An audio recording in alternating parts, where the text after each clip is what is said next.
There have been some great rookies in NFL history, but in 2021, we may have seen the best defensive rookie ever. He's being compared to Lawrence Taylor. He is the future of this organization and will likely go down as one of the best football players ever. Maybe I'm speaking too soon, but this is how it was always supposed to be. Going back to his high school days, he was seen as a football prodigy, a 5-star recruit, and he could go anywhere he wanted in the country. Except, he couldn't go to one school, Ohio State. While he did want to go there for quite a while, he was actually banned from attending the university. And in today's video, we're going to talk about that, his rise to stardom, how he changed his school forever, and why he is making history as a rookie. But right before we get into it, we are now on the road to 100K, so quickly be sure to hit that subscribe button, smash that like button for the algorithm, turn on post notifications, and let me know another player or topic I could do in my next video. Now, let's get started.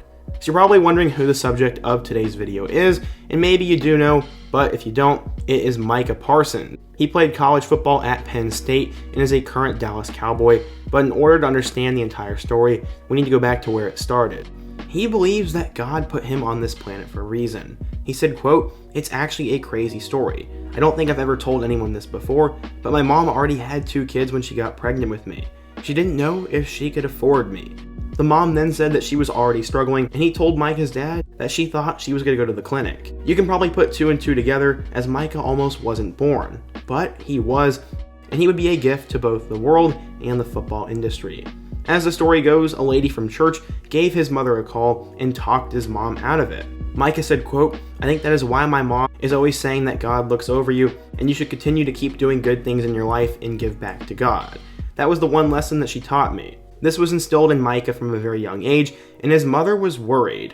She said her son would have 2 roads in Harrisburg, as you either went into sports or you went to the streets, and in the neighborhood they grew up in, a lot of them went to the streets. She prayed that he would choose sports. Micah was gifted as early as 5 years old. Apparently, 5-year-old kids would scream back up before he would take swings in t-ball. He won national championships in youth wrestling. He plowed past opponents in Pee Wee football, and even made high school basketball his personal slam dunk contest. But we are not talking about those other sports, we are talking about football.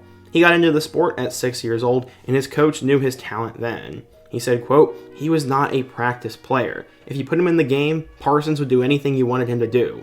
He would do everything. He wanted to do it all." It was pretty easy for Micah, but not his mom. At the time, she juggled 3 jobs to help support her kids. She delivered newspapers from 3 to 7 a.m. before she would return home and send them off to school.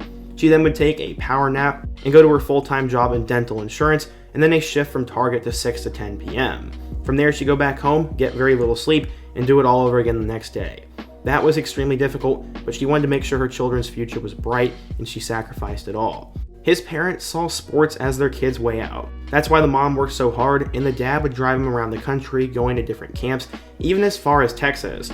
I don't know if I've specified so far, but they are from Harrisburg, Pennsylvania. Meanwhile, things were getting pretty dangerous back home. Later on, his older brother Terrence was actually jumped. The family would move to the east suburbs, trying to go to whatever place could take them in, so they would be in the higher-rated Central Dauphin School District. Not only that, but he also didn't have a great support system growing up. For a period of time, Micah would struggle academically. He said he recalled a grade school teacher and a principal both predicting that he would not be successful in life. His peers would laugh at him as he failed 7th grade, and they apparently laughed even harder when his parents forced him to repeat the 7th grade.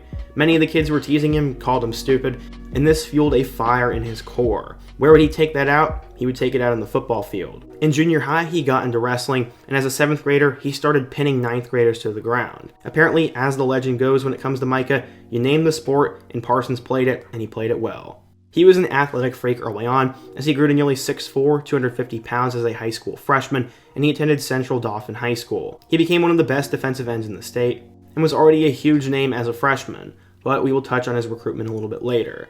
Parsons would transfer his junior year to Harrisburg High School, and as a junior, he went undefeated, advanced the team to the Class 5A state championship, and Parsons played both defense, and he ran for over 1,000 yards and 27 touchdowns. Going back to that transfer a little bit, not everyone was happy. His childhood friend said, quote, "He had so many people bashing him. People used to come up to me all the time and say, 'I can't wait for multiple years when Micah is working at a gas station.'"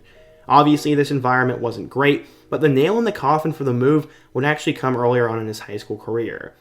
Micah was apparently suspended for inciting a riot, but his dad drove to the school asked to see the surveillance footage, and they released it to him. It showed that he did yell in the cafeteria, but no riot or violence ensued. Because of that, the dad begged them not to suspend him, but they did. This was the final nail in the coffin for his mom, and she said, quote, "I withdrew him the next day and took him over to Harrisburg. It wasn't a sports move. Everything was legit. If this was about football, I would have said move over to Cumberland Valley. That's a big high school in the area." At the time, not many people were welcoming this transfer, as many believed it to be a football move, and after some controversy, they ended up allowing him to be eligible immediately. At his new high school, he did it all. He played defensive end, sacked quarterbacks, ran the ball, plowed over defenders, returned kicks, and even kicked off and punted. When football was over, he went and played basketball, and he dunked and pushed everyone around when he was there. It doesn't stop there though, as he was also great at bowling and was a key member of the 4x100 relay team. The competitiveness and the drive to succeed was in his blood. He said, quote, "Everything always has an answer key. You've just got to find it, or at least have the will to want to grind to find it. I just try to find things that can mentally destroy people, just to say I beat you. There is no greater feeling than beating somebody." Combining his athletic genetics with his mindset, he became a football prodigy.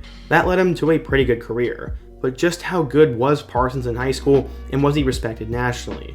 Well, Max Preps placed him on the third-team All-Decade team. Not for the state of Pennsylvania, but the nation. Who were some other guys who were on this team? Well, that included Deshaun Watson, Joe Burrow, Ezekiel Elliott, Nick Bosa, and Christian McCaffrey.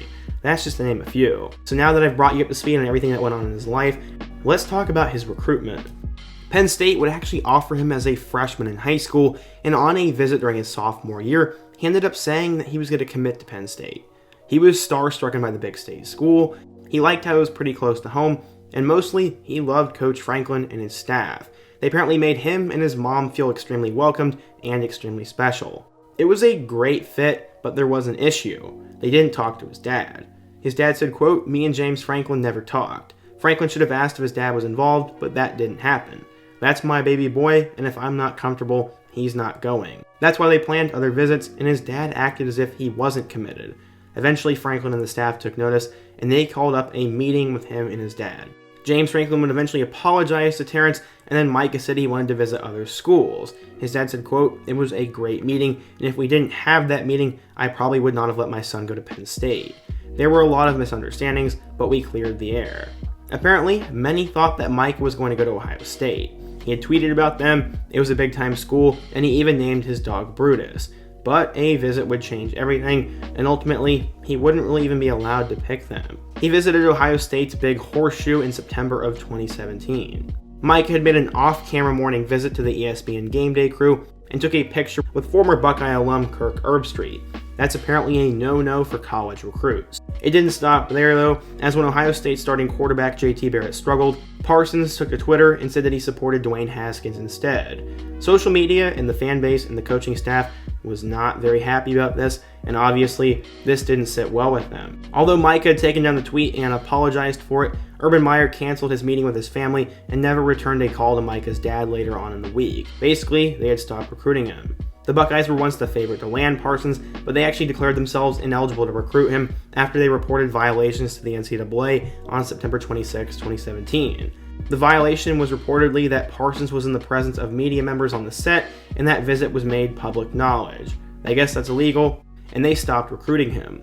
A member of the all-decade high school team was not allowed to go to Ohio State. So where would he go now? He'd go home. While some Penn State fans were not too happy with the roller coaster they had put him through, they were more than happy to accept him and bring him to State College. He took the Penn State offer and chose them over the likes of Alabama, Georgia, Oklahoma, and Nebraska. According to 24/7 Sports, Micah was a 5-star recruit, the number 2 defensive end, the 5th best player in the class of 2018, and the 64th best player of all time. Wow. A roller coaster of his story has now ended, and his career was now finally going to get started. When Parsons arrived at Penn State, he had a considerable amount of hype, and that was for good reason. At the time, Brent Pry was the defensive coordinator for Penn State, and he's now the head coach at Virginia Tech, but he had this to say about him. "Micah was the most competitive player I have ever coached. Apparently, he had come to every Penn State camp that summer before his senior year of high school. He went there as a defensive end, he went there as a linebacker, he then went there as a defensive back, and even came in as a wide receiver. He apparently competed against guys with Power 5 offers at those positions, and they wanted to evaluate all of them and see if they deserved an offer, but Micah was better than all of them, no matter what position he played. That's why he said when he brought him in that they had to play him at linebacker. In high school, Parsons played defensive end, but James Franklin said he would have an opportunity to start and play a lot at the linebacker spot as a freshman. He became one of the top players in the nation, and everyone knew he was going to leave an impact. While he would only make one start, he was always making plays and putting numbers in the stats column. He had 7 tackles in his second career game against Pittsburgh, had his first career sack in a loss to Ohio State, and then finished the year with a sack against Rutgers.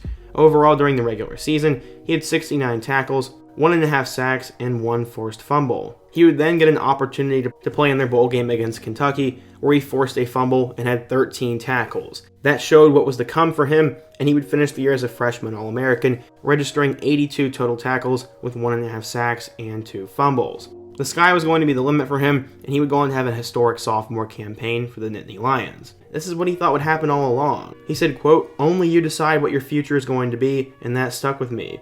You can be a special player and a special person, but only if you dictate that." That hit home because most of us as people, we let other people dictate our lives and our futures. We let people hold accountability in our lives when we don't have to, and it's really just us. You think of all the influences you had as a kid and growing up that are all saying different things and telling you how you should change.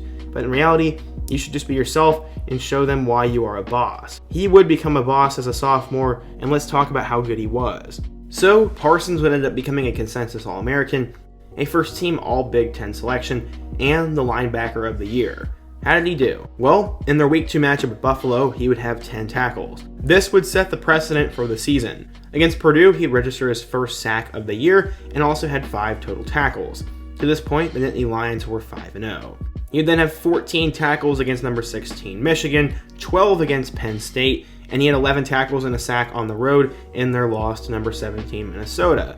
In case you don't remember, the Golden Gophers were one of the Cinderella teams of the 2019 season, and the Penn State Nittany Lions were ranked top 10, went on the road, and lost. This was a blow to their college football playoff hopes, but if they could just take care of Ohio State later on in the year and finish out strong, they would go to the Big Ten Championship. It would start out with 7 tackles and a sack against Indiana, and then in that pivotal matchup with Ohio State, he would have 10 tackles and force a fumble, but it would not be enough as they lost to the Buckeyes 28-17. Little did he know, he'd play his final collegiate regular season game against Rutgers, and he'd have a sack and 10 total tackles. Penn State did not get to the college football playoff or even the Big Ten Championship, but they would be matched up against number 17 Memphis in the Cotton Bowl. They ended up winning 53-39, and this was the best game of Parsons' career. He had 14 tackles, 2 sacks, and also forced 2 fumbles. He was named the Cotton Bowl MVP and got all those accolades, including being an All-American. The guy was an athletic freak and a superstar, and that's why many projected him to be a top 5 pick going into the 2021 NFL Draft. Except he would have to play the 2020 season first.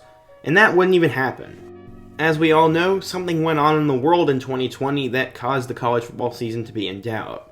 Because of that, the Big Ten decided to cancel the 2020 season, and that's when Parsons had to make a decision.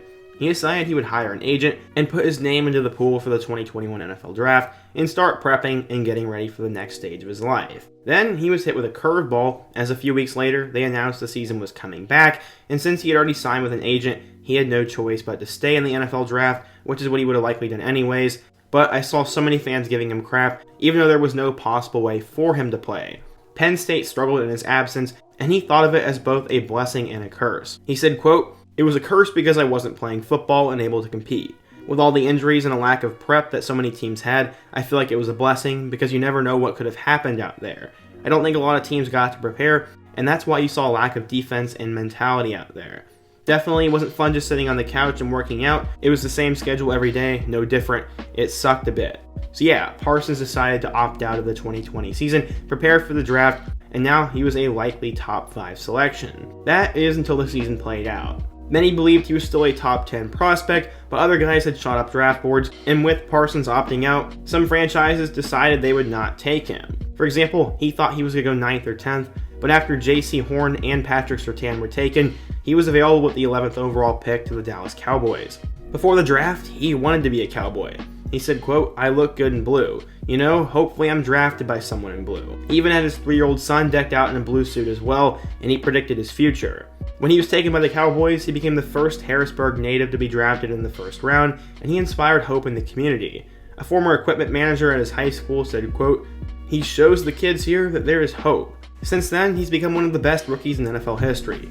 For the second straight month, he took home the Defensive Rookie of the Month award. In the first 4 games of December, he had 12 tackles, 4 sacks, 6 quarterback hits, 3 TFLs, and a forced fumble. Right now, it looks like he's going to win Defensive Rookie of the Year, but he is on a chase for a different award. Not only does he want to win that, but he also wants to win Defensive Player of the Year.